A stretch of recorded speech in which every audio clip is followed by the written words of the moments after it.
திருப்பரங்குன்றம் மலையில் உள்ள தூணில் தீபம் ஏற்றலாம் என்ற உயர்நீதிமன்ற மதுரை கிளையின் தீர்ப்பு பக்தர்களுக்கு கிடைத்த நீதி என்று மத்திய தொழில் மற்றும் வர்த்தகத்துறை அமைச்சர் பியூஷ் கோயல் தெரிவித்துள்ளார்.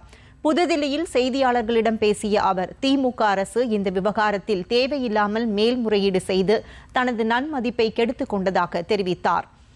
உயர்நீதிமன்ற தீர்ப்பின் மூலம் பக்தர்களுக்கு நீதி கிடைத்திருப்பதாகவும் சனாதன தர்மம் நிலைநிறுத்தப்பட்டதாகவும் பியூஷ் கோயல் கூறினார்.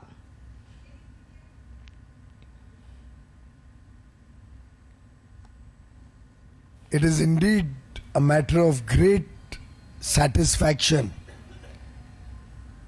that the Honorable High Court of Tamil Nadu, in a division bench order today, has given justice to the devotees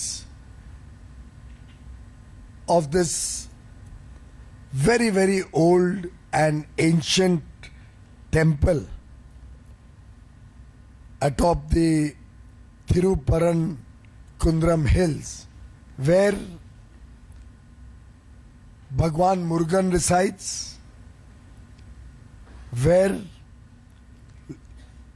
for centuries now lamps have been lit in reverence of Lord Kartikeya.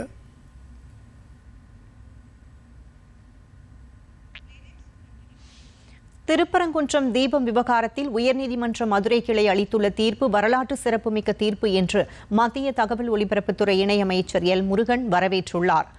கோட்டயத்தில் செய்தியாளர்களிடம் பேசிய அவர், நீதிபதி GR சுவாமிநாதனின் தீர்ப்பை மதுரை உயர்நீதிமன்ற கிளை உறுதிப்படுத்தியிருப்பது முருக பக்தர்களுக்கு கிடைத்த வெற்றி என்று குறிப்பிட்டார். இந்த விவகாரத்தில் திமுக அரசு அராஜக போக்கினை கட்டவிழ்த்துவிட்டு வேடிக்கை பார்த்ததாக விமர்சனம் செய்த எல் முருகன், தீபத்தூணில் தீபம் ஏற்ற வேண்டும் என்ற கோரிக்கைக்காக தனது உயிரை மாய்த்து கொண்ட பூரணச்சந்திரனின் தியாகத்திற்கு தற்போது உரிய நீதியை நீதிமன்றம் வழங்கியிருப்பதாகவும் தெரிவித்தார்.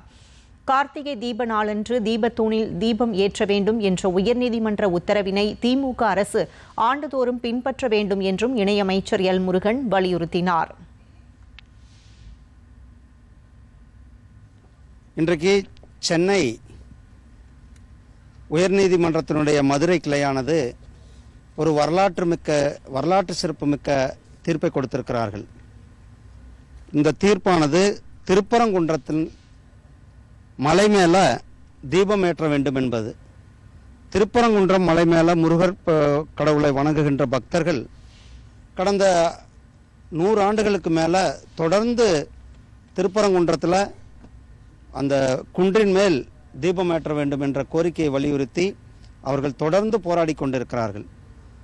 அதனுடைய கடந்த 50 வருடமாக ஒவ்வொரு வருடமும் கூட பக்தர்கள் செல்வது, தீபமேற்ற வழிவிடாமல் அவர்களை தடுத்து நிறுத்துவது, இப்படி தொடர்ந்து நடந்து கொண்டது. இதற்காக ஒரு விடிவு வேண்டும் என்பதற்காக பக்தர்கள் சார்பில் மதுரை உயர்நீதிமன்ற கிளையில் வழக்கு தொடுக்கப்பட்டது. திருப்பரங்குன்றம் மலை மேலே தீபம் ஏற்றப்பட வேண்டும் என்று அந்த ஜட்ஜ்மெண்ட். ஆனால் அதையெல்லாம் கூட அவர்கள் புறக்கணித்தார்கள். அப்போ அவர்கள் இந்த அப்பீலுக்கு சென்றார்கள். அந்த அப்பீல் இன்றைக்கு தள்ளுபடி செய்யப்பட்ட தமிழக அரசாங்கம், அதாவது திமுக அரசாங்கம் தாக்கல் செய்யப்பட்டிருக்கின்ற மேல்முறையீட்டு மனுவானது தள்ளுபடி செய்யப்பட்டிருக்கிறது. இது தமிழக பக்தர்கள் சார்பில் உங்கள் கேரளாவிலிருந்து கூட நிறைய பக்தர்கள் வர்றாங்க. முருக பக்தர்களுக்கு நாட் ஒன்லி கேரளா, தமிழ்நாடு, கேரளா, உலகம் முழுவதும் இருக்கிற தமிழ் கடவுள் முருகப்பெருமானை வணங்குவதற்காக எல்லா பக்கமும் இருந்து வருகின்ற பக்தர்களுக்கு ஒரு மிகப்பெரிய ஆறுதலாக இந்த தீர்ப்பு வந்திருக்கிறது.